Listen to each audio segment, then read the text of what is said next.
Hello, I welcome you all to UPSC Unacademy Hindi. आप सभी का स्वागत है दोस्तों। और हम लोग आज क्लास की शुरुआत करने जा रहे हैं, तो चलिए क्लास की स्टार्ट करते हैं।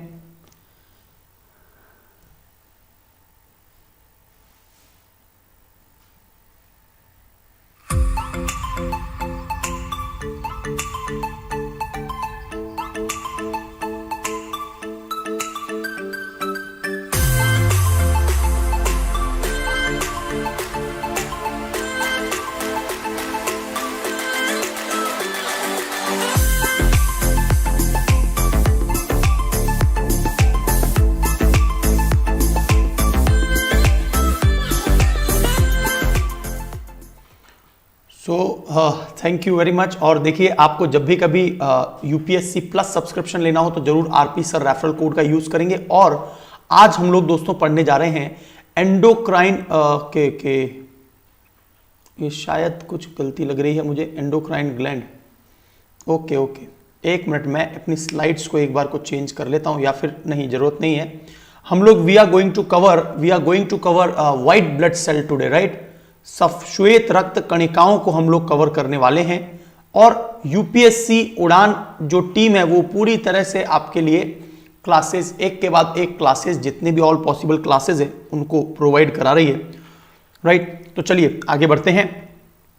दोस्तों, एस्पायर प्रोग्राम क्या है एक बार मैं आपको ये बता देता हूं। यदि आप चाहते हैं कि आप जो है स्कॉलरशिप जीतें अनअकैडमी पर, तो आप 1, 10, 25 और 30 को, 1 तारीख को करंट अफेयर का, और सभी एग्जाम 10 से 12 के बीच में होते हैं।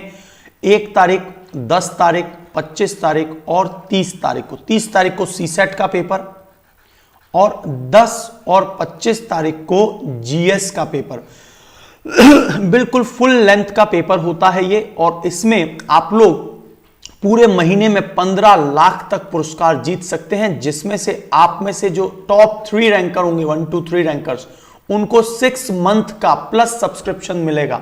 थाउजेंड्स ऑफ स्टूडेंट्स इसमें पार्टिसिपेट करते हैं, तो आप लोग भी जरूर इसमें पार्टिसिपेट करेंगे, यस और नो, ठीक है। चलिए, तो live classes, test series, quizzes Unacademy के प्लस सब्सक्रिप्शन पे आपको मिलती है। लेकिन एक चीज फॉलो करना बिल्कुल मत भूलिए, जल्दी से मुझे अनअकैडमी लर्निंग ऐप को डाउनलोड कीजिए and follow me on Rudra Gautam. और मैं डेली 8 PM पर रेगुलरली मैं वहां पर आपको कवर करवा रहा हूं एनवायरमेंट एंड इकोलॉजी, जिसके कंप्लीट सिलेबस क्लास चल रही है। 4 to 5 लेक्चर मैं ऑलरेडी ले चुका हूं। आप प्रीवियस वाले रिकॉर्डेड वर्जन भी देख सकते हैं दोस्तों। तो आप जरूर 8 PM के लिए जो क्लास है, आज की भी क्लास तैयार है 13 नवंबर की 8 PM की, तो आप उसमें भी एनरोल हो सकते हैं। Good morning Sohail Siddiqui, Jassa Singh ji. आपकी भाषा मुझे समझ नहीं आई है, कौन सी भाषा है भाई जस्सा सिंह जी, कौन सी लैंग्वेज में लिख रहे हैं? आत्मा प्रकाश जी, थैंक यू। चलिए, तो दोस्तों यहां पर हम लोग व्हाइट ब्लड सेल्स के बारे में मेनली बात करेंगे, ठीक है। तो हमने प्रीवियस लेक्चर्स में बहुत सारी बातें की। अब ये व्हाइट ब्लड सेल्स इतना इंपॉर्टेंट क्यों हो गया है और वर्तमान के परिदृश्य से इतना इंपॉर्टेंट क्यों है? क्योंकि जिस प्रकार से ये पेंडेमिक हुआ, तो लोगों की अवेयरनेस डिजीज के बारे में लगातार इंक्रीज होती जा रही है। और कहीं ना कहीं हमें एक बेसिक रूडिमेंट्स हमारे क्लियर होने चाहिए, यस और नो। और इसी के लिए व्हाइट ब्लड सेल्स बहुत ज्यादा इंपॉर्टेंट है। तो व्हाइट ब्लड सेल्स मैंने आपको मेरे प्रीवियस 2 लेक्चर भी जो ब्लड के ऊपर हैं, वहां मैंने बताया था कि व्हाइट ब्लड सेल्स जो होती हैं, दे आर 5 टाइप्स। तो उन्हें जो 5 प्रकार में बांटा गया है, तो वो एक, तो देखिए दोस्तों, यहां पर टोटल तो white blood cells basically 5 type की होती हैं, लेकिन इन्हें हम लोग उनकी जो संरचना है उसके आधार पर 2 भागों में अलग अलग करके भी बांट सकते हैं। तो देखते हैं वो कौन कौन से। तो देखिए, ग्रेन्युलोसाइट्स क्या होती है? जिनमें छोटे छोटे पार्टिकल्स पाए जाएं, ठीक है, छोटे छोटे कण पाए जाएं, वो ग्रेन्युलोसाइट। और एग्रेन्युलोसाइट, जिनमें छोटे छोटे पार्टिकल्स या फिर कण न पाए जाएं, कणिकाएं नहीं पाए जाएं, तो एग्रेन्युलोसाइट। यदि कणिकाएं पाए जाएं तो वो ग्रेन्युलोसाइट या कणिका युक्त कहलाएगा। एकदम क्लियर। अब देखिए, यहां पर हम लोग आगे देखते हैं कि ये कौन कौन से प्रकार हैं इसके। तो देखिए, सबसे पहले आता है BEN, आपको बेन याद रखना है, BEN कैसे याद रखेंगे, BEN बेन, और बेन का मतलब क्या है, बेसोफिल्स, एंसियोफिल्स और न्यूट्रियोफिल्स। तो ये नमस्कार जस्सा सिंह जी, बेसोफिल, एंसियोफिल्स और न्यूट्रोफिल्स, तो ये 3 प्रकार के हो गए, ठीक है। और ये तीनों किस में आते हैं, कणिका युक्त में, ग्रेन्युलोसाइट। एक एग्जांपल डायग्राम के माध्यम से आपको बताता हूं दोस्तों, ये देखिए, तो यहां पर आपको जो ये दिख रहे हैं, यहां पर देखिए ब्लड सेल्स, और ब्लड सेल्स में देखिए यहां पर ग्रेन्युलोसाइट। इनको ग्रेन्युलोसाइट क्यों कहा गया है, क्योंकि इनमें कणिका युक्त पदार्थ हैं। जैसे फॉर एग्जांपल देखिए, ये यहां पर आपको और अच्छे से दिखेगा, देखिए, तो यहां पर जब रक्त की बात करते हैं, व्हाइट ब्लड सेल्स की, तो एग्रेन्युलोसाइट जिनमें कणिका युक्त, देखिए यहां पर आपको कण पार्टिकल्स दिख रहे होंगे, देखिए यहां पर भी आपको कण या पार्टिकल्स दिख रहे हैं, यहां पर भी कण या पार्टिकल्स दिख रहे हैं, तो ये सभी ग्रेन्युलोसाइट्स कहलाती हैं, ये सभी ग्रेन्युलोसाइट्स कहलाती हैं, ठीक है। तो जिनमें कण या पार्टिकल पाए जाए। अब आपसे क्वेश्चन ये पूछा जाए कि हमारे शरीर में सबसे ज्यादा, चूंकि आपने क्या पढ़ा है, ब्लड सेल्स 2 तरह की हो गई, एक तो हो गई कणिका विहीन जिनमें कणिका नहीं है, तो वो कौन कौन सी 2 हैं, लिम्फोसाइट और मोनोसाइट, एकदम क्लियर। और ग्रेन्युलोसाइट में कितनी आती हैं, बेसोफिल्स, न्यूट्रोफिल्स, और ये जो है आपको एंसिनोफिल्स दिखाई दे रही है। तो ये जो है, ये वाली वो है इयोसिनोफिल, ठीक है। तो ये कुल मिला के 5 प्रकार के हैं। अब आप देख रहे हैं सबसे ज्यादा प्रतिशत 60 से 70% किसका होता है, न्यूट्रोफिल्स। तो आपसे पूछा जाए WBC में सबसे ज्यादा संख्या कौन से वाले WBC की होती है, तो आंसर क्या देंगे, न्यूट्रोफिल्स कहेंगे, ठीक है, ठीक है, ठीक, राइट। दूसरा देखिए, सबसे छोटे आकार की जो कणिका होती है ना दोस्तों, वो लिम्फोसाइट होती है, जिसका आकार सबसे छोटा होता है, और सबसे बड़े आकार की मोनोसाइट। तो आपको एग्रेन्युलोसाइट में ये पॉइंट तो क्लियर हो जाएगा, 2 ही प्रकार होते हैं एग्रेन्युलोसाइट में, जिनमें इस प्रकार के कणिका कण नहीं पाए जाते, और यहां पर लिम्फोसाइट सबसे छोटी आकार की, जबकि मोनोसाइट सबसे बड़ी आकार की WBC, ये सबसे छोटी आकार की। ये 2 पॉइंट क्लियर हो गए, ठीक है, ठीक है। चलिए, इसके बाद में कणिका विहीन, ये सारी बातें क्लियर हो गई हैं आपको, छोटी और बड़ी ये वाली बात भी क्लियर हो गई है। अब देखिए दोस्तों, यहां पर आपको सबसे ज्यादा इंपॉर्टेंट लिम्फोसाइट होती है, जो 20 से 25% है, क्योंकि जो लिम्फोसाइट्स हैं उनका परिपक्वन कहां है दोस्तों, थाइमस ग्रंथि में, और ये वक्ष स्थल पर यहां होती है।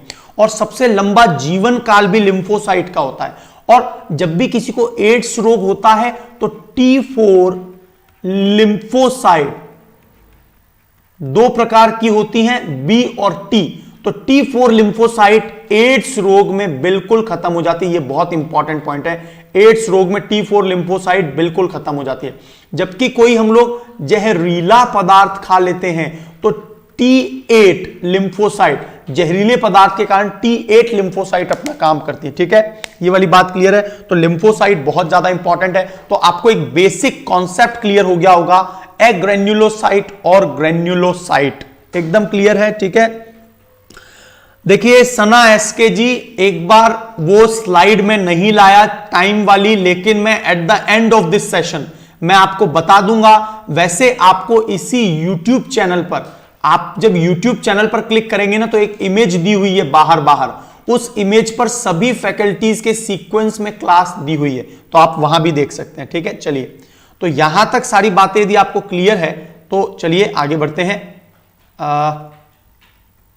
लीजिए, तो यहां पर आपको वही चीज आ गई है कि कितने प्रकार की है कणिका युक्त ग्रेन्युलोसाइट, वो 3 है, BEN बेन याद रखना है, बेसोफिल्स, एंसिनोफिल्स और न्यूट्रोफिल्स।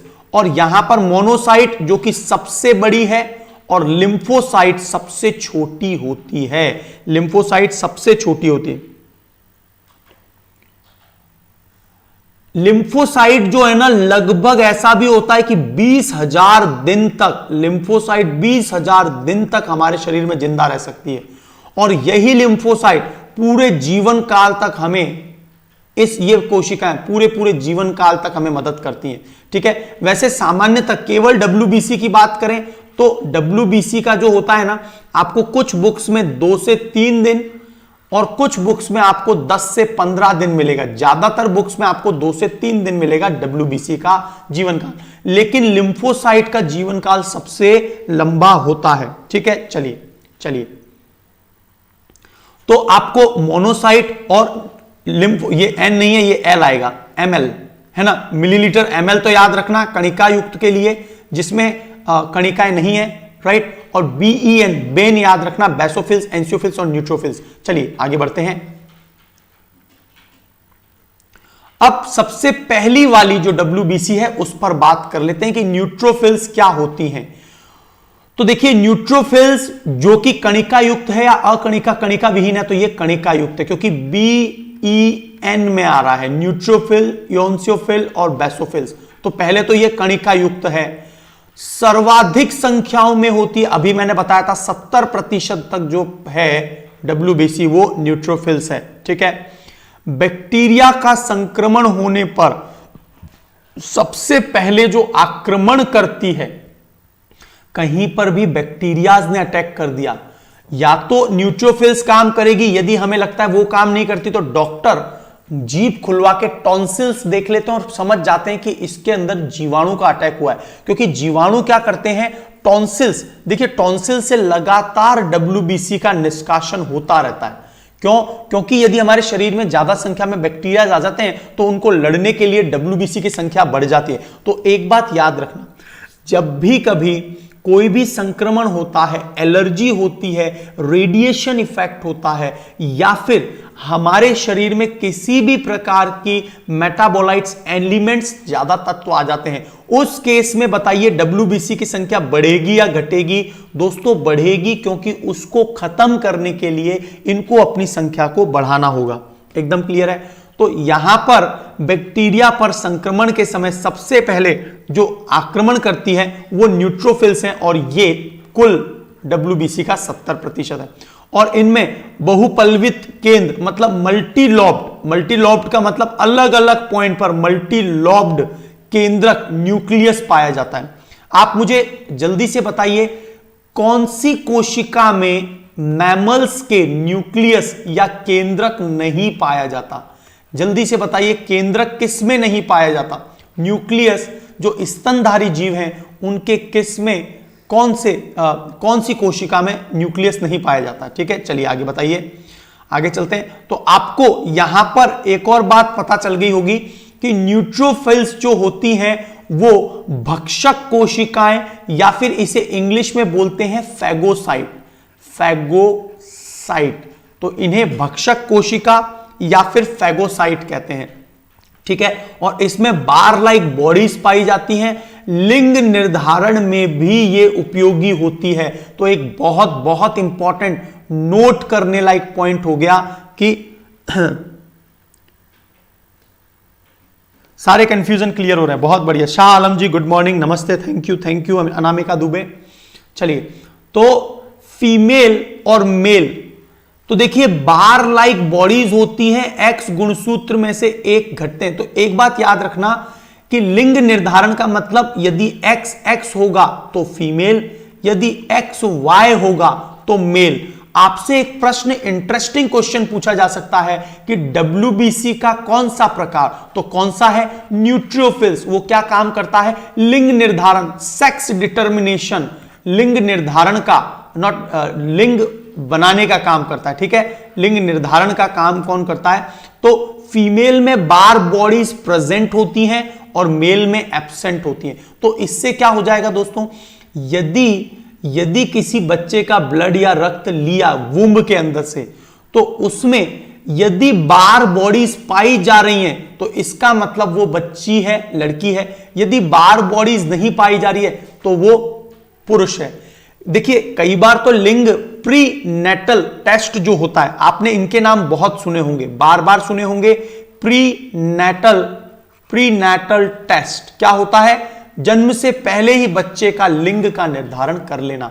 तो उसके लिए या तो सोनोग्राफी से पता चल पाता है, कई बार महिला जो मूत्र का निष्कासन करती, इवन मूत्र के टेस्ट से, जांच से भी पता चल सकता है कि बच्चा है या बच्ची है। और तीसरा, जो WBC होती है उनमें, उनका जो न्यूट्रियोफिल्स है, यदि उनमें बार लाइक बॉडीज पाई जाएंगी तो वो फीमेल है, यदि एब्सेंट होगा तो मेल होगा। तो ये मेरी बात आपको क्लियर हो गई है।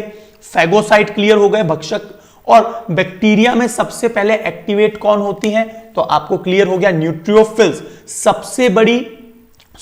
सबसे ज्यादा संख्या में 70% तक ये कुल WBC का होती है। यहां तक एकदम क्लियर है। चलिए, तो आपको सब कुछ क्लियर हो गया होगा न्यूट्रियोफिल्स के अंदर, है ना। चलिए अब हम लोग आगे बढ़ते हैं, इओसिनोफिल्स के बारे में पढ़ लेते हैं। इओसिनोफिल्स, तो इओसिनोफिल्स जो है ये दूसरी प्रकार की WBC है, सेकंड नंबर पर आ चुके हैं। और ये कणिका युक्त है या अकणिका युक्त है? तो दोस्तों ये पहली बात कणिका युक्त है, क्योंकि मैंने आपको क्या बोला था, BEN, बेसोफिल्स, इओसिनोफिल्स और न्यूट्रोफिल्स, ये सभी कणिका युक्त होती है, BEN। तो न्यूट्रोफिल्स हम पढ़ चुके हैं, अब इओसिनोफिल्स पे पढ़ रहे हैं। तो इसको एसिडोफिल्स भी कहा जाता है। तो कौन सी WBC को एसिडोफिल्स कहा जाता है? इओसिनोफिल्स को ही एसिडोफिल्स भी कहा जाता है। ठीक है। अब बैक्टीरिया यदि जीवाणु शरीर में बढ़ता था तो कौन बढ़ता था दोस्तों? न्यूट्रियोफिल्स। एलर्जी आपको पता है सभी, और एलर्जी को हिंदी में क्या बोलते हैं दोस्तों? एलर्जी को हिंदी में प्रतिऊर्जता कहते हैं, प्रतिऊर्जता। एलर्जी का संक्रमण जब भी बढ़ेगा, या त्वचा पर कोई परजीवी का संक्रमण बढ़ जाए, तो देखो दोस्तों एलर्जी का मतलब क्या है? जब भी दमा वाला है, या फिर कईयों को क्या होता है, कुछ विशेष, जैसे फॉर एग्जांपल कई लोगों को है ना गेहूं, वीट खाने से बिल्कुल मना कर दिया जाता है। क्यों? क्योंकि वीट में पाया जाने वाला ग्लूटामिक अम्ल, ग्लूटामिक एसिड, वो एलर्जी का कारण बनता है। तो इसके लिए क्या होता है, यही संक्रमण के समय संक्रमण को रोकने के लिए इओसिनोफिल्स, तो ये बात याद रहेगी आपको। तो कोई परजीवी, if there is any kind of infection on your skin, त्वचा के ऊपर यदि संक्रमण है तब इओसिनोफिल्स। सारी बातें क्लियर हैं। चलिए आगे बढ़ते हैं दोस्तों।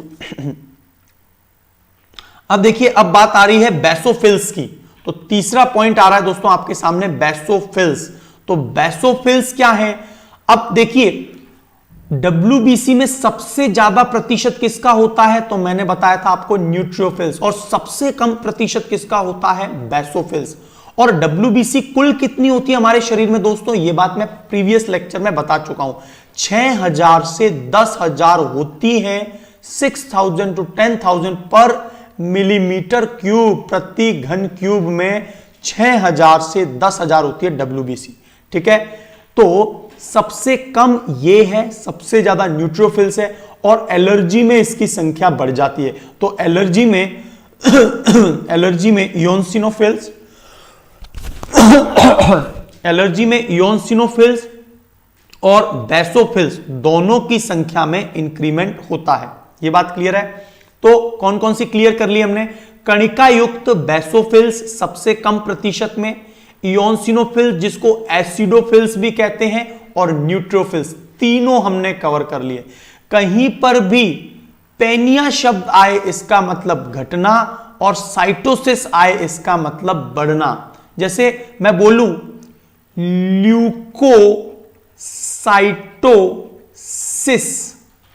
ल्यूकोसाइटोसिस, मैंने यदि ये वर्ड लिखा, इसका मतलब क्या है? ल्यूको का मतलब आपको पता है श्वेत रक्त कणिकाएं, ल्यूकोसाइट्स मैंने प्रीवियस लेक्चर में पढ़ा है, ल्यूकोसाइट। थ्रोम्बोसाइट किसे कहते हैं? थ्रोम्बोसाइट तो वो प्लेटलेट्स को कहते हैं। तो ल्यूकोसाइटोसिस इसका मतलब क्या है? WBC की संख्या में बढ़ना। ल्यूकोसाइटोपिनिया इसका मतलब है हमारे शरीर में WBC का घटना।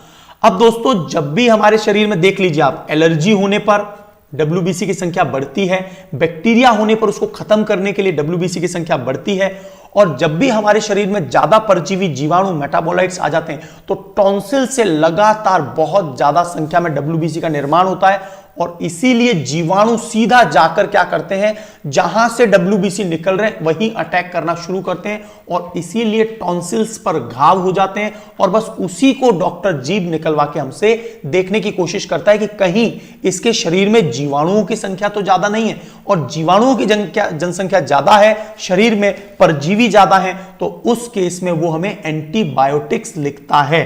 तो जल्दी से बता दीजिए अजय कुमार जी, मैंने 6000 से 10,000 लिखा है, गलत स्टेटमेंट मत लिखिए। 6000 to 10,000 होता है, राइट? ये 6000 to 10,000 कर लीजिए, ठीक है। चलिए, तो अगला पॉइंट जो आ रहा है वो आ रहा है मोनोसाइट। अब हम लोग मोनोसाइट पर बात कर लेते हैं, राइट? तो मोनोसाइट जो है, अब मैंने आपको क्या बताया था, अब दो बची, M और L। ml मिलीलीटर याद रख लीजिए, है ना? और ये कैसी है, कणिका युक्त है क्या? नहीं, ये है कणिका विहीन। अभी बता दिया था मैंने विहीन, शुरुआत में विहीन। इसको एग्रेन्युलोसाइट, एग्रेन्युलोसाइट इन्हें कहते हैं, ठीक है, ठीक है। अगर किसी का प्लेटलेट्स, प्लेटलेट की स्पेलिंग सही लिखिए, यदि किसी का प्लेटलेट्स 25,000 हो जाए तो कुछ भी नहीं है। मेरे एक मित्र को डेंगू हुआ था और उसका प्लेटलेट 8,000 पर भी चला गया था और he is still with me. तो इसका मतलब यह है कि ऐसा नहीं होता। वैसे प्लेटलेट्स की संख्या कितनी होनी चाहिए? 1.5 लाख से लेकर 4.5 लाख के बीच में, 1.5 लाख से 4.5 लाख के बीच में होनी चाहिए प्रति मिलीमीटर क्यूब। लेकिन 8,000 तक भी, लेकिन डिपेंड करता है दोस्तों कि उसका शरीर उसको टॉलरेट कर जाए। कुछ जो ओल्ड एज में होंगे उसको तो, लेकिन नॉर्मली 20,000 तक तो कुछ भी नहीं दे होता। मैंने कई सारे ऐसे केसेस देखे हैं, ऐसा कुछ नहीं हो सकता, ठीक है, ऐसा नहीं होगा।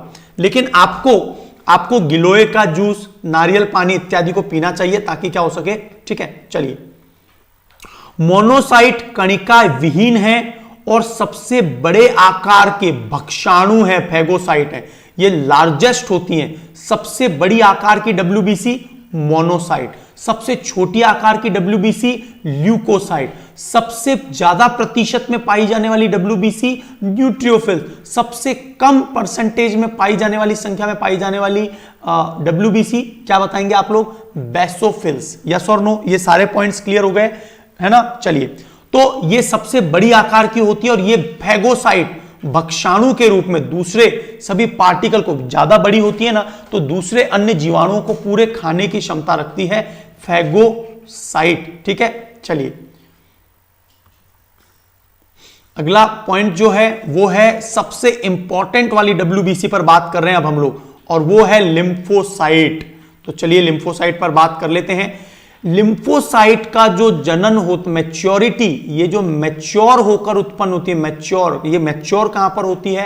मैंने बताया था आपको, थाइमस ग्लैंड में, थाइमस ग्लैंड, और इनकी जीवन काल सबसे लंबा होता है और ये सबसे छोटे आकार की WBC हैं, सबसे बड़े आकार की मोनोसाइट, और इनमें सघन, वेरी डेंस्ड न्यूक्लियस, बहुत ही ज्यादा हेवीली डेंस्ड न्यूक्लियस पाया जाता है और ये WBC में सबसे इंपॉर्टेंट WBC का रोल प्ले करती है, ठीक है। चलिए, लिम्फोसाइट्स आर 2 टाइप्स, एक तो बी लिम्फोसाइट और दूसरा यहां पर दिया हुआ है दोस्तों टी लिम्फोसाइट। तो बी लिम्फोसाइट हो गया एक और एक हो गया टी लिम्फोसाइट, ठीक है। चलिए, तो अब हम लोग आगे बढ़ते हैं। देखिए, यहां पर इन्होंने आंसर दिया है कि जीवन काल सबसे लंबा होता है 10 से 15 वर्ष, कई जगह पर आपको 20,000 दिन का भी समय मिलेगा, और एक बार ये लिम्फोसाइट बन जाते हैं, एक बार हमारे शरीर में लिम्फोसाइट बन जाते हैं, तो मैंने क्या बोला था कि तो थाइमस ग्रंथि है वो 10वें वर्ष में अपने आकार की दुगनी हो जाती है और एक बार में बल्क में मैच्योर लिम्फोसाइट हमारे शरीर में बना देती हैं ताकि आगे कोई भी संक्रमण हो तो उसको ये झेल जाए। लेकिन हम इसीलिए तो बोलते हैं कि छोटा बच्चा यदि बचपन में बहुत ज्यादा यदि उसको बीमारी रही हो तो वो पूरे जीवन भर बीमार चलता है। उसके पीछे रीजन क्या है? क्योंकि उसके अंदर मैच्योर अवस्था में जो है लिम्फोसाइट नहीं बन पाई। एकदम क्लियर। लाइक वाइक करते चलना यार, है ना, लाइक वाइक करते चलो दोस्तों। चलिए, तो बी लिम्फोसाइट और टी लिम्फोसाइट ये दो प्रकार के। तो बी सेल क्या है, एंटीबॉडीज का निर्माण करती हैं, और ये एंटीबॉडीज जो हैं आपको मैंने पहले लेक्चर में बता दिया था। एंटीबॉडीज किसके बने होते हैं ना, ग्लाइकोप्रोटीन एंटीबॉडीज, ठीक है। एड्स में किसकी संख्या कम होती है, T4 लिम्फोसाइट की संख्या कम हो जाती है। तो यह बात याद रखना, टी सेल एड्स के संक्रमण में, एड्स जब शुरुआत में आता है ना तब कोई दिक्कत नहीं करता, लेकिन मान लीजिए किसी की भी सिरिंज या सुई या फिर गलत सेक्सुअल एक्टिविटीज या फिर गलत व्यक्ति, एड्स वाले व्यक्ति का यदि ब्लड हमारे अंदर चढ़ गया तो दोस्तों क्या कंडीशन हो सकती है, हमें एड्स हो सकता है। और ऐसा नहीं है कि एड्स का आज हुआ तो आज का आज इंपैक्ट होगा, 4-5 से लेके 10 साल तक भी उसका इंपैक्ट हो सकता है। और इसीलिए तो आपने जरूर सुना होगा, ठीक है। तो देखिए यहां पर एक इंपॉर्टेंट पॉइंट, बहुत इंपॉर्टेंट पॉइंट यह है कि हमें टी लिम्फोसाइट के बारे में, है ना, बाय थाइमस ग्लैंड, तो मैंने आपको बता ही दिया थाइमस ग्लैंड के द्वारा जीवन काल इसका सबसे ज्यादा होता है। तो लिम्फोसाइट दो प्रकार की होती हैं। तो T4 लिम्फोसाइट खत्म हो जाती है एड्स में, राइट, एड्स में, और T8 लिम्फोसाइट जो है वो प्रभावित होती है जब भी कोई हम लोग जहरीला टॉक्सिक पदार्थ खा लेते हैं, तब जहरीला पदार्थ खा लेते हैं। बिल्कुल टी लिम्फोसाइट को अटैक करता है, अटैक नहीं करता, वायरस कभी अटैक नहीं कर सकता। एक बात याद रखना, वायरस लिविंग थिंग नहीं है। वायरस का जो आपको यह भी पता होगा, एड्स का जो वायरस है उसमें डीएनए पाया जाता है क्या, जल्दी बताइए, क्या एड्स के वायरस में डीएनए पाया जाता है क्या, नहीं पाया जाता। एड्स के वायरस में केवल आरएनए पाया जाता है, और यही आनुवांशिक गुणों को तो लेकर जाते हैं आगे। और ये आरएनए जो होता है, जिस वायरस में, जिस विषाणु में केवल और केवल आरएनए पाया जाता है, डीएनए नहीं पाया जाता, ऐसे विषाणुओं को रिट्रोवायरस कहते हैं। और ये खतरनाक भी हैं। कोरोना में भी रिट्रोवायरस का ही केस है वो, ठीक है। और ये आरएनए क्या करता है, हमारी कोशिकाओं के अंदर इंसर्ट होकर हमारा जो सेल है, सेल के अंदर जो न्यूक्लियस है, केंद्रक, उसके अंदर जो डीएनए इत्यादि पाए जाते हैं, उनके डीएनए की पूरी सीक्वेंसिंग में छेड़छाड़ कर देता है। और फाइनली इसके कारण एड्स में T4 लिम्फोसाइट पर ये जो है निष्प्रभावी, निष्क्रिय हो जाती है। एकदम क्लियर है, ठीक है। रिवर्स ट्रांसक्रिप्शन, बिल्कुल रिवर्स ट्रांसक्रिप्शन का मतलब होता है, बिल्कुल मैंने प्रीवियस लेक्चर में बताया, आरएनए से डीएनए का बनना, है ना।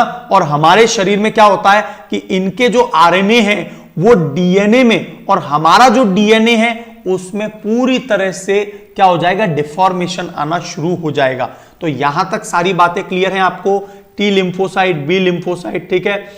तो अब देखिए कुछ अलग टर्म्स भी देख लेते हैं। तो WBC को ल्यूकोसाइट कहते हैं, यस और नो, ल्यूकोसाइट। ल्यूको का मतलब क्या होता है, ल्यूको का मतलब होता है सफेद, साइट का मतलब कोशिका। और इसे रक्त का पुलिसमैन भी कहते हैं, क्योंकि आने जाने वाले सभी मेटल, एलर्जी, विषाणु, जीवाणु, कवक इत्यादि पर यह नजर रखता है। शरीर की रक्षक कोशिकाएं पाई जाती हैं, जीवाणुओं को नष्ट करता है, और मोनोसाइट जैसा तो पूरे के पूरे बड़े बड़े जीवाणुओं को भक्षण ही कर लेता है, और इसीलिए उसको फैगोसाइट कहते हैं। तो WBC की संख्या का घटना क्या कहलाता है, ल्यूकोपीनिया और ल्यूकोसाइटोसिस। तो ल्यूको देख लीजिए, ल्यूको, कई बार इसको ऐसे भी लिख देते हैं, ल्यूकोसाइटोपीनिया, ठीक है। इसका मतलब है WBC का घटना। ल्यूकोसाइटोसिस, WBC का बढ़ना। तो जब भी दोस्तों साइटोसिस आए कहीं पर लिखा हुआ, इसका मतलब मैंने क्या बताया था अभी थोड़ी देर पहले, बढ़ना। और पीनिया शब्द आए, पीनिया, तो उस केस में घटना, ठीक है। तो ल्यूकोसाइटोपीनिया घटना और WBC का बढ़ना। WBC की संख्या दोस्तों कई बार संक्रमण वगैरह हो जाता है तो लगातार बढ़ती चली जाती है, बढ़ती चली जाती है, बढ़ती चली जाती है। और इसके कारण दोस्तों क्या होता है वो भी देख लेते हैं। तो होनी कितनी चाहिए थी, 6000 से 10,000 के बीच में, लेकिन क्या होता है, जब भी हमारे शरीर में संक्रमण, हम लोग ज्यादा दवाइयों का भी सेवन करते हैं ना। अच्छा, आपको यह प्रश्न पूछा जा सकता है, यदि हम लोग बहुत ज्यादा दवाइयां खा रहे हैं तो क्या होगा, WBC की संख्या बढ़ेगी या घटेगी? डेफिनेटली बढ़ेगी। क्यों? क्योंकि उनके प्रति एंटी काम करती हैं ये। तो लेकिन कई बार क्या होता है, लोगों में 20,000 के, 25,000 के, 30,000, 35,000 तक पहुंच जाते हैं। लेकिन WBC की संख्या में यदि 50,000 से ज्यादा हो जाएगी, और ऐसा क्यों होता है?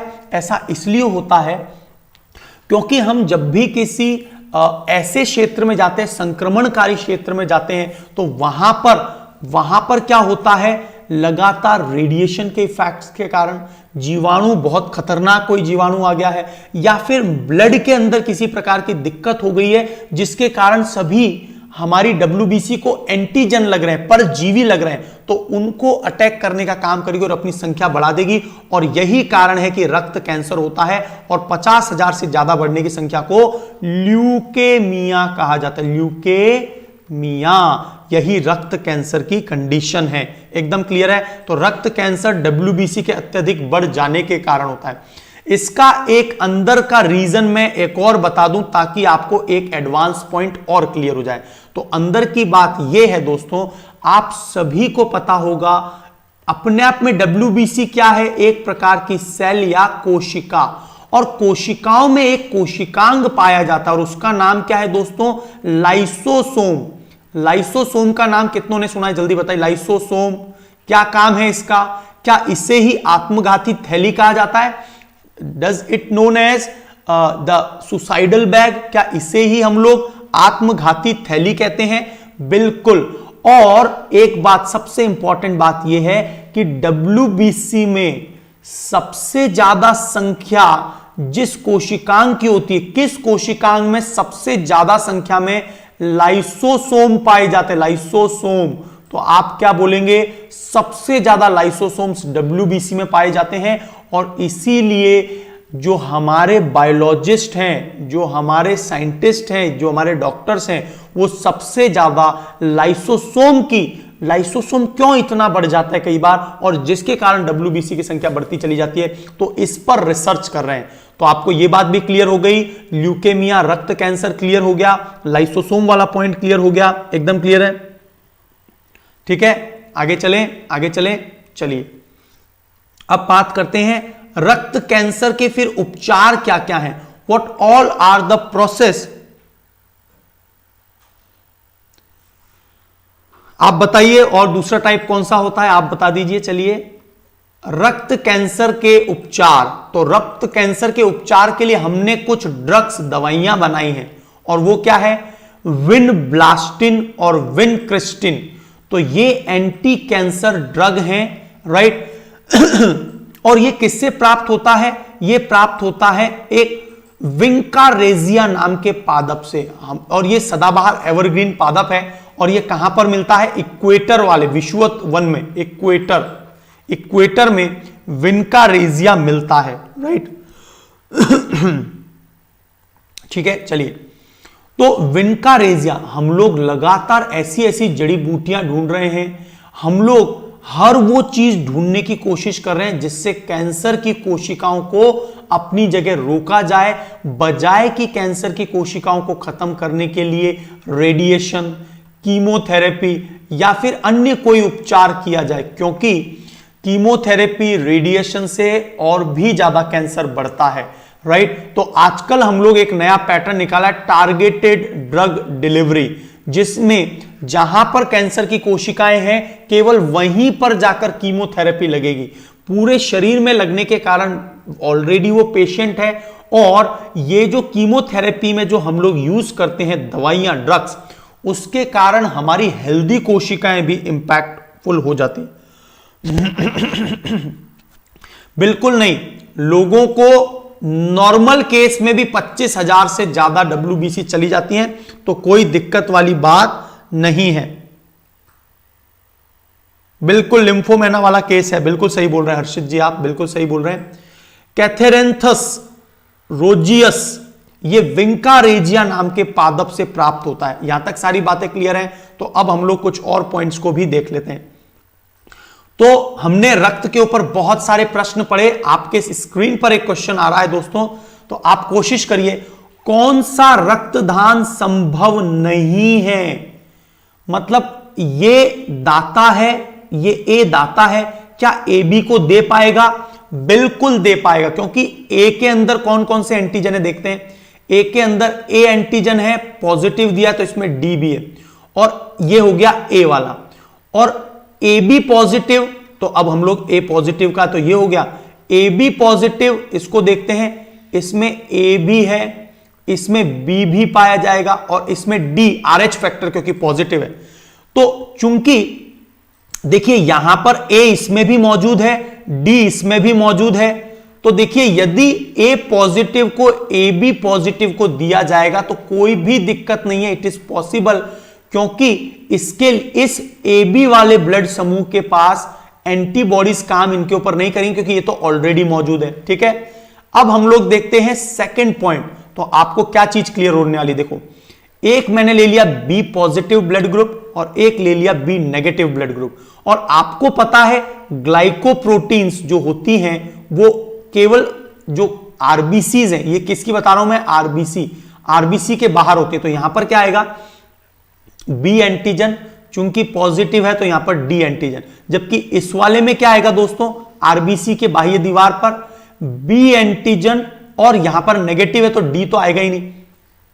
तो जब हम इससे इसको रक्त देंगे तो डी एंटीजन इस वाले रक्त समूह ने कभी भी नहीं देखा, तो इसकी बी वाले की जो एंटीबॉडीज हैं वो अटैक कर देंगी, और अटैक करने के बाद उसको पूरा ब्लड क्लॉट बना देंगी, और इसके कारण रोगी की मृत्यु भी हो सकती है। तो ये वाला जो है बी पॉजिटिव नेगेटिव को, और वैसे भी मैंने इन जनरल आपको बता दिया था कि कभी भी कोई भी, ध्यान रखना, कभी भी कोई पॉजिटिव वाला व्यक्ति है वो नेगेटिव वाले व्यक्ति को रक्त नहीं दे सकता, ये स्टैंडर्ड पॉइंट याद रखो। और नेगेटिव वाला हमेशा पॉजिटिव वाले को ब्लड दे सकता है। तो क्या बी पॉजिटिव बी नेगेटिव को रक्त दे सकता है? नहीं दे सकता, पॉजिटिव नेगेटिव को नहीं, लेकिन नेगेटिव पॉजिटिव को दे सकता है, बिल्कुल दे सकता है। अगला पॉइंट देखिए, यहां पर सारी बातें आपको एकदम समझ में आ गई होंगी, यस और नो। चलिए आगे 2-3 पॉइंट और देख लेते हैं, 2-3 पॉइंट के प्रूफ्स और देख लेते हैं। अब क्या ओ नेगेटिव ए पॉजिटिव को ब्लड दे सकता है? देखिए ओ नेगेटिव तो क्या है, वैसे भी एक कॉमन सी बात है, सर्वदाता है, मैंने बताया था आपको, ओ नेगेटिव सर्वदाता है और ए बी पॉजिटिव सर्वग्राही है, सर्वग्राही। तो ओ तो किसी को भी दे सकता है क्योंकि उसमें वो कोई एंटीजन है ही नहीं। और क्या नेगेटिव वाला दाता पॉजिटिव को दे सकता है दोस्तों? तो नेगेटिव वाला पॉजिटिव को तो दे सकता है, लेकिन पॉजिटिव वाला नेगेटिव को नहीं दे सकता। तो चौथा भी दे सकता है, तीसरा भी दे सकता है, पहला भी दे सकता है, कौन सा नहीं दे सकता? सेकंड वाला। तो ये ऑप्शन क्लियर हो गया आपको, एक्सप्लेनेशन भी क्लियर हो गया होगा सब कुछ, ठीक है। यस, वो एक वाली जो कंडीशन है दोस्त, वो एक वाली कंडीशन एक तो क्या होती है, एक बार देने वाली बात तो सही है, लेकिन वो याद थोड़ी रखेगा, है ना, कि मुझे पॉजिटिव या नेगेटिव। तो ध्यान से सुनिए, कभी भी आप जैसे बोल रहे हैं ना एक बार, अब एक बार मुझे पॉजिटिव वाले ने दिया, नेगेटिव वाले ने दिया, ये मैं ध्यान भी नहीं रखूंगा। बिल्कुल सही बोल रहे हैं। एक रोग मैं अभी बताने वाला हूं, उसका नाम है एरिथ्रो, अभी वो आगे आने वाला है, एरिथ्रोब्लास्टोसिस फिटेलिस। जब एक व्यक्ति को एक्सीडेंट हुआ है तो उसको किसी भी कंडीशन में, मान लीजिए किसी पहले वाली कंडीशन में पॉजिटिव वाले ने नेगेटिव को एक बार दे दिया था, तो क्या एक्सीडेंट में वो रोगी बोल पाएगा कि नहीं मेरे को तो एक बार कभी नेगेटिव दिया गया था? तो ये कंडीशन हम लोग रखते ही नहीं है, ठीक है, एकदम क्लियर। एरिथ्रोब्लास्टोसिस फिटेलिस क्या होता है, अब हम लोग उस पर बात करने वाले हैं, ठीक है। चलिए तो आगे बढ़ते हैं। यहां तक यदि सारी बातें आपको क्लियर हो गई हैं तो चलिए आगे बढ़ते हैं, राइट। चलिए थोड़ा सा ऊपर चलते हैं।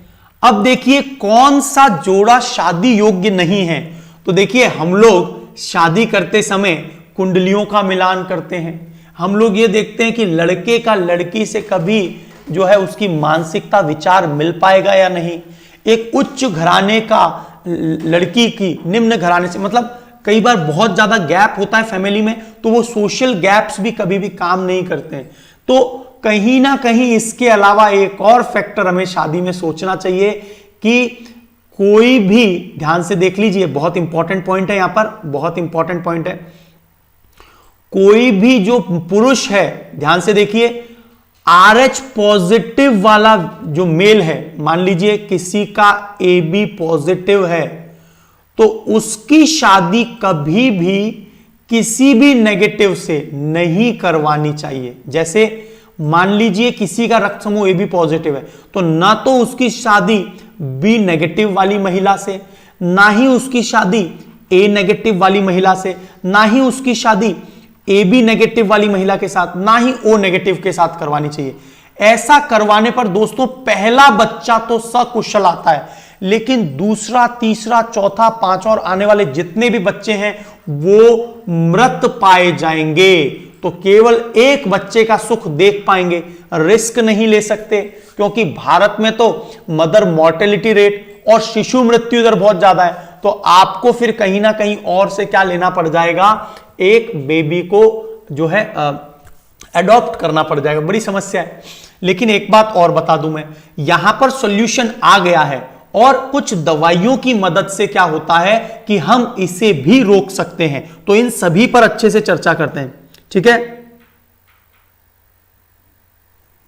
ठीक है, चलिए तो आगे बढ़े।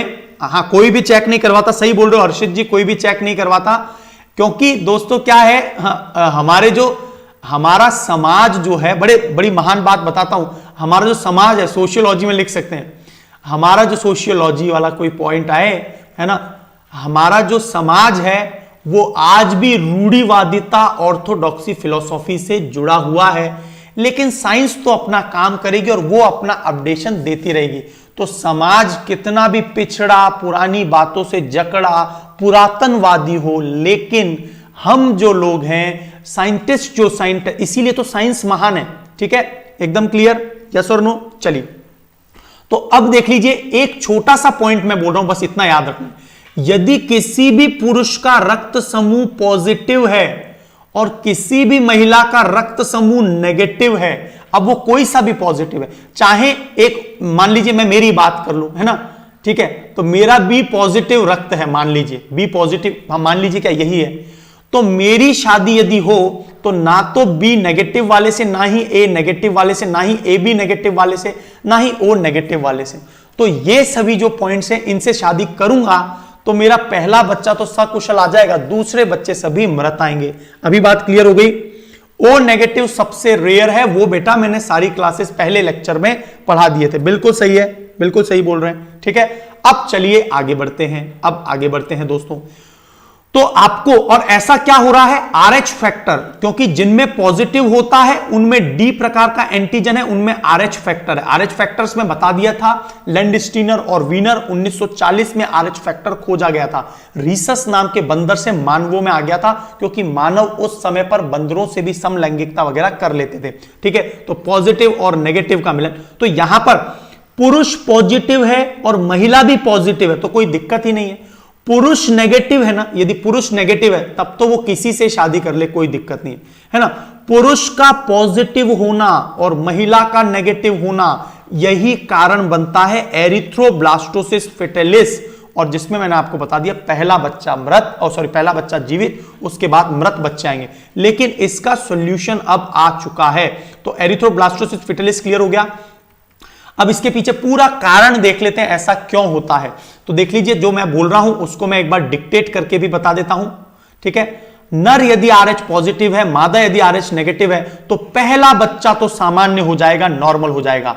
दूसरा, तीसरा, चौथा बच्चे गर्भावस्था में ही मर जाएंगे, क्योंकि +VE फैक्टर। अब देखिए क्या होता है, जैसे ही एक पुरुष ने महिला से शादी कर ली, पॉजिटिव वाले ने नेगेटिव वाली से शादी कर ली, अब जब इनके बीच में जब संबंध स्थापित होगा तो उस केस में इसके जो सीमेन है उसमें पॉजिटिव प्लस वीई वाले क्या होंगे, प्लस वीई वाले पॉजिटिव वाले आरएच फैक्टर होंगे। तो पहली बार तो क्या करेगा कि इस महिला के शरीर में जो एंटीजेंस हैं, इस महिला के शरीर की जो एंटीबॉडीज हैं, एंटीबॉडीज वो एक बार इसके खिलाफ प्रतिरोध बना लेंगे। अगली बार जैसे ही, मतलब दूसरी बार जैसे इनके बीच में संबंध हुआ तो उसमें महिला के जो एंटीबॉडीज हैं वो इसे एक प्रतिजीवी, कोई बाहर का जीवाणु, बैक्टीरिया समझ के इसको क्या कर देगा, इसको पूरी तरह से एक तरह से क्लॉट के तौर पे बना देगा, जैसे गलत रक्त समूह वाले को दूसरे के दिया जाता है तो ठीक है। और इसी को क्या बोला जाता है, इरिथ्रोब्लास्टोसिस फेटालिस। तो पहले वाले केस में तो महिला ने जो पॉजिटिव वाला फैक्टर है उसके प्रति क्या कर लिया, क्या बना लिया, एक पहले वाले के केस में तो क्या बना लिया, प्रतिरोध बनाया। अगली बार आया तो वो छोड़ेगी नहीं, ठीक है। तो इस रोग से बचने के लिए एंटी डी इम्यूनोग्लोब्युलिन, मैंने अभी आपको बताया था। देखिए एक बात और बताता हूं, जो एंटीजेंस होते हैं दोस्तों, एंटीजेंस वो किसके बने होते हैं, मैंने बताया आपको, ग्लाइकोप्रोटीन के बने होते हैं। और एंटीबॉडीज किसके बने होते हैं, एंटीबॉडीज ये किसके बने होते हैं, इम्यूनोग्लोब्युलिन। तो चूंकि इम्यूनोग्लोब्युलिन ही तो एंटीबॉडी है जो महिला के शरीर में, तो एंटी डी इम्यूनोग्लोब्युलिन नाम का यदि इंजेक्शन लगाया जाएगा तो बचा जा सकता है। तो अब इसका इलाज है, ठीक है। लेकिन एक बात बताइए कि आपका ऐसा कोई केस में शादी हुआ तो उसमें क्या होगा, हम लोग सेकंड वाला बच्चा जब बिल्कुल खत्म हो जाए तो उसकी बजाय हमें इसको एडवांस में ही काम करना होता है। तो आपको कितना समझ में आया, एरिथ्रोब्लास्टोसिस फेटालिस एकदम क्लियर है। तो एरिथ्रोब्लास्टोसिस फेटालिस जिसको समझ में आ गया तो एक बार लाइक वाइक करते चलो। अब हम लोग आगे बढ़ते हैं, राइट है ना। और दोस्तों मेरा एनवायरमेंट एंड इकोलॉजी का रेगुलर सेक्शन चल रहा है 8 PM पर, एनवायरमेंट एंड इकोलॉजी का फ्री ऑफ कॉस्ट बिल्कुल 8 PM पर रेगुलर लेक्चर चल रहा है, 4-5 लेक्चर और 100+ लेक्चर की सीरीज 8 PM पर मैं अनअकैडमी लर्निंग ऐप पर ले रहा हूं। तो आप जो भी दोस्त पार्टिसिपेट करना चाहें या मेरे प्रीवियस लेक्चर देख लीजिए 4-5, तो आपको क्लियर हो जाएगा। इन डेप्थ एक बातें मैं वहां पर करवा रहा हूं, ठीक है। चलिए तो एंटी डी इम्यूनोग्लोब्युलिन, ये बात याद रखना, आरएचओ इम्यूनोग्लोब्युलिन भी इसे कहते हैं। तो यहां तक यदि बात क्लियर हो गई है तो आगे चलते हैं। तो देख लीजिए, तो अब देख लीजिए एक पॉइंट बिल्कुल क्लियर हो जाएगा, एकदम क्लियर हो जाएगा अब आपको कि RH पॉजिटिव पुरुष की RH नेगेटिव महिला से विवाह करता है तो प्रथम RH पॉजिटिव बच्चे की मृत्यु होगी। अब देखिए यहां पर एक और पॉइंट और है, वो पॉइंट और ऐड कर देता हूं।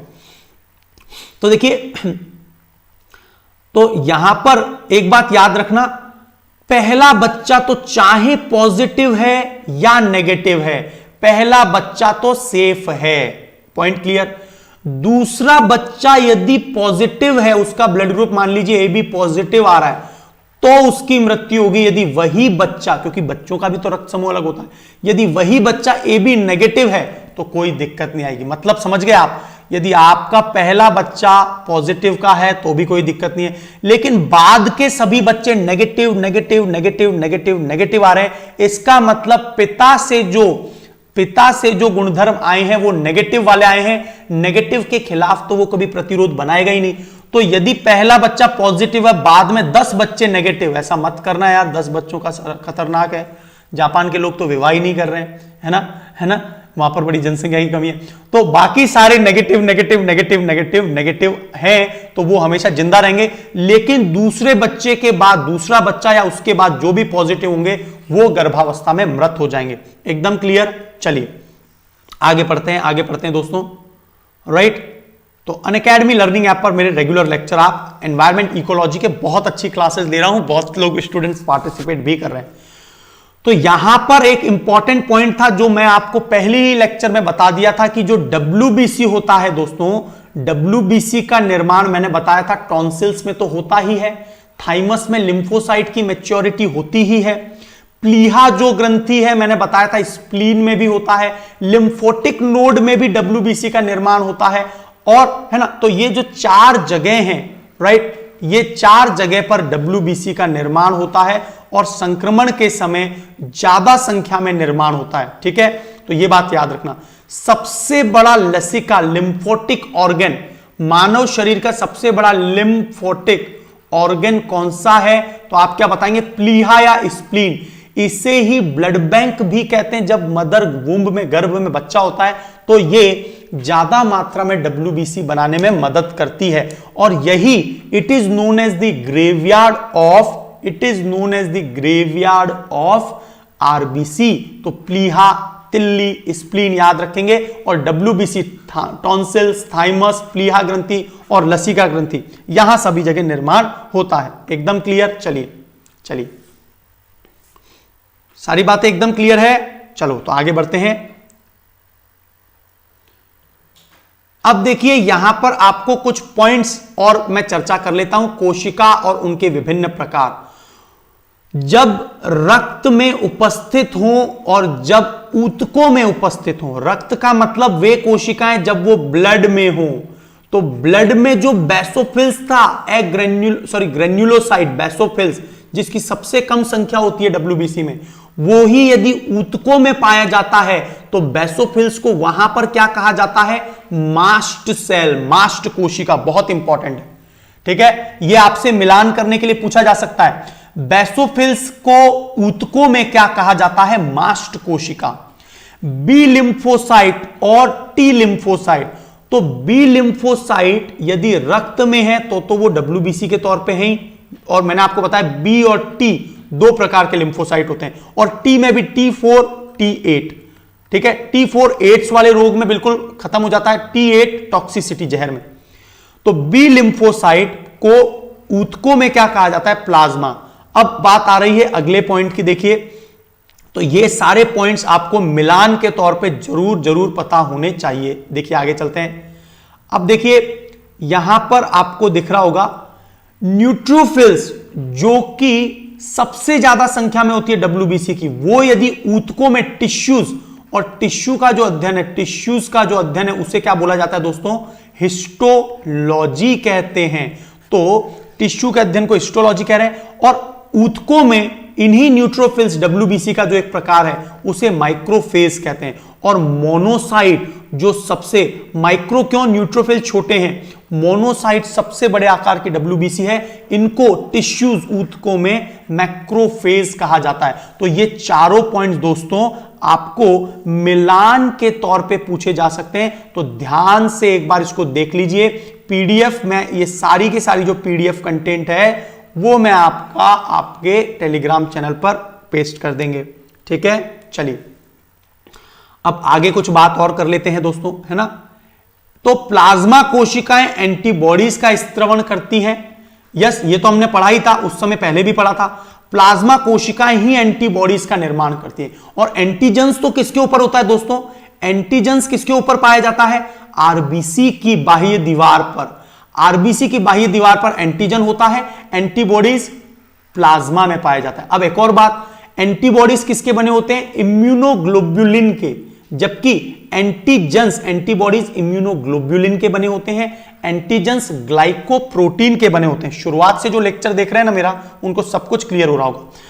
मास्ट कोशिका, जिसे हम लोग बेसोफिल्स कह रहे थे, और हमने पढ़ा था कि एलर्जी के समय बहुत ज्यादा स्त्रवण होता है, तो मास्ट कोशिका टिश्यू में, है ना, और रक्त में उसे बेसोफिल्स कहते हैं, टिश्यू ऊतकों में मास्ट कोशिका। तो ये कौन सा पदार्थ का स्त्रवण करती है जब एलर्जी होती है? हिस्टामिन। हिस्टामिन एक प्रकार का प्रोटीन है, याद रखना, ये पॉइंट भी इंपॉर्टेंट है।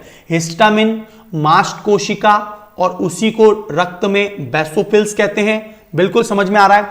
हिस्टामिन एक प्रकार का ऐसा रसायन है जो क्या करता है? एलर्जी कारक, तो रुधिर वहिकाओं को ये चौड़ा करता है, डिलेशन करता है। तो हिस्टामिन का एक और काम क्या हो गया दोस्तों? हिस्टामिन का एक और काम है कि ये रुधिर नलिकाओं को चौड़ा करने का काम भी करता है। राइट, एकदम क्लियर है। तो अब आपका जो दोस्तों, बहुत ध्यान से सुनिए, आपको अब मेरा जो लेक्चर प्राप्त होगा वो प्राप्त होगा ऑन 16th, क्योंकि कल कौन सी तारीख है दोस्तों? कल तो दिवाली है, so happy Diwali in advance. 14th तारीख है, और उसके बाद 15th तारीख है। तो 14th को सैटरडे है, 15th को संडे है। तो सैटरडे संडे को दोस्तों मैं आपको क्या पढ़ाता हूं, सभी को याद होगा, सी सेट, हमेशा 11 AM पर सी सेट। तो 11 AM पर आपको कल सी सेट के 2 लेक्चर मिलने वाले हैं। एकदम क्लियर है, एकदम क्लियर है। और 16th को मैं आपको रक्त परिसंचरण तंत्र के बारे में बतलाऊंगा, जो कि मंडे है।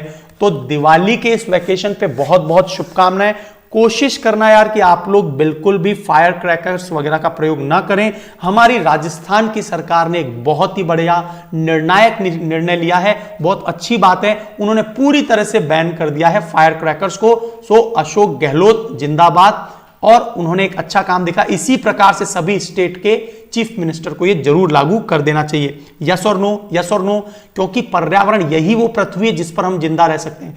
हमें कम से कम हमारे आसपास के 10 लोगों को इसके लिए हतोत्साहित करना चाहिए कि हम लोग फायर क्रैकर्स, पोल्यूशन जितना हो सके कम से कम करें, क्योंकि मरना अंततः हमें ही है इसमें, और हमारी आगे आने वाली पीढ़ी को हम जवाब नहीं दे पाएंगे, वो केवल हमें कोसते रहेंगे। यस और नो, एकदम क्लियर। तो दोस्तों यहां पर सारी बात क्लियर हो गई है।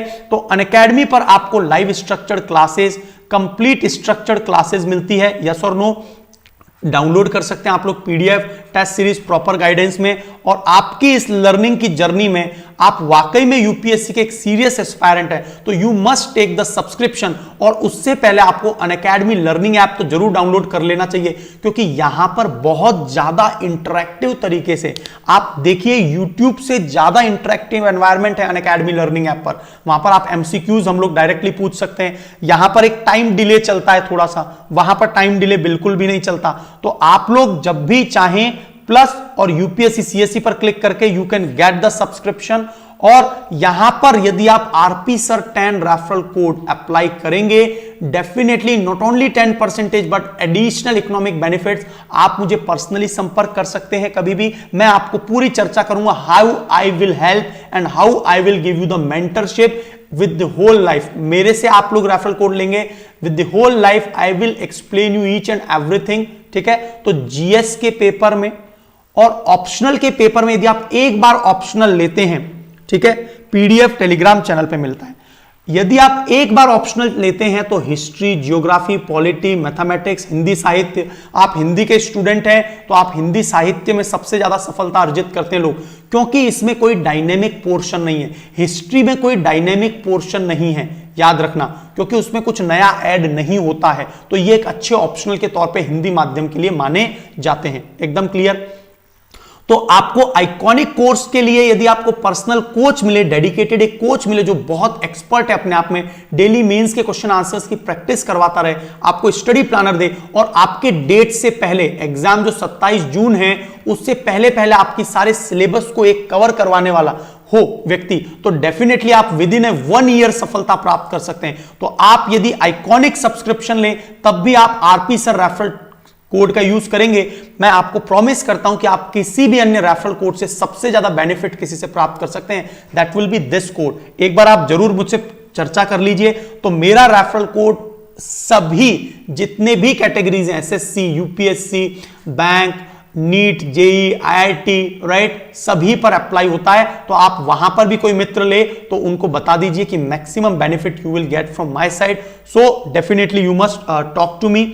और मेरे जितने भी लेक्चर्स हैं उन सभी को देखना है, उनकी प्लेलिस्ट देखनी है, तो आप नीचे दिए गए डिस्क्रिप्शन बॉक्स पर क्लिक करके मेरे नाम पर क्लिक करेंगे तो आपको मेरे सभी 200 प्लस वीडियोस जो मैंने मेरे लेक्चर्स लिए हैं, है ना, यूट्यूब पर, वो सभी मिल जाएंगे। लेकिन don't forget to follow me on Unacademy learning app. Rudra Gautam मेरा नाम है, तो आप अभी का भी मुझे अनअकैडमी लर्निंग ऐप पर फॉलो कर लीजिए। आज हम लोग 8 PM पर मिलने वाले हैं एनवायरमेंट इकोलॉजी के 4th लेक्चर के साथ। ठीक है, बिल्कुल सीक्वेंस में एनवायरमेंट इकोलॉजी का लेक्चर चल रहा है। This is completely free classes और 100+ लेक्चर में मैं आपको एक section, current affair, NIOS, right, Shankara IAS की बुक, है ना, एनसीईआरटी, उन सभी पर कवर करवा रहा हूं। तो you must follow me on Rudra Gautam. 8 PM पर मिलेंगे अनअकैडमी लर्निंग ऐप पर, राइट, और डेली 8 PM पर आपकी क्लास है, एमसीक्यूज की प्रैक्टिस भी वहां होती है। So happy Diwali once again.